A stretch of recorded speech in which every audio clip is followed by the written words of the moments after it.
Hi, I'm Joanna Loewenstein. I'm a mom of two and a doctor, and I'm here to talk to you today about how I'm helping my family deal with the coronavirus outbreak.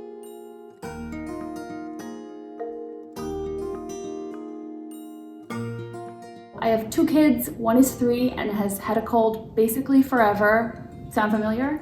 And a 4-month-old who has not even had his first cold yet. They're at the opposite ends of the immunity spectrum, and that can be a little bit scary. But remember, panicking doesn't prevent any kind of disease. Only practicing evidence-based medicine does. So the first thing I want to talk to you about is the flu vaccine. Yes, you should still get your flu vaccine, and so should your kids if they're old enough. There's pretty good evidence that kids who are co-infected with coronavirus and flu have a higher chance of hospitalization, and we've seen this in adults as well. The next thing I'm going to talk to you about is hand hygiene, which is really important because hand washing has been shown to reduce the transmission of coronavirus by up to 50%. So I want to teach you to wash your hands like a doctor, and you're gonna wash your hands like you just changed the poopiest diaper and have to swap out your contact lenses. The first step is turning the water on, and I don't want you to touch the faucet because your hands are dirty with all the pathogens from the outside world. So let's use our elbow to turn the water on and wet our hands. If you have a bar of soap, you can grab it. If you have liquid soap, take a pump. All right, so let's coat all the surfaces of our hands with soap, including the palms and the other side, in between the fingers, the nails, and ladies with long nails, this one's really important, the wrists.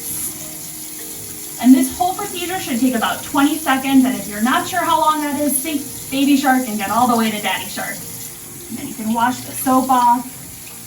Now you can touch the faucet and dry your hands. Next thing I want to talk to you about is how to prepare your home. Once there is widespread community transmission, you may have to stay quarantined in your home for 2 weeks or longer. And I recommend stocking up on about 2 weeks of supplies that I divide into 3 categories. Medical, things like Tylenol, children's Tylenol, cold medicine, any medicines that you have to take daily, try and get a 90-day supply. If you have asthma, make sure your inhalers get refilled and aren't expired. Food, try and buy things that aren't going to go bad. This is not the time to be adventurous. Buy the things that you know the people in your household like, and cleaning supplies. Make sure you have enough disinfectant to keep your house clean. Next, I want to talk about making an emergency plan, and there are 3 important parts here.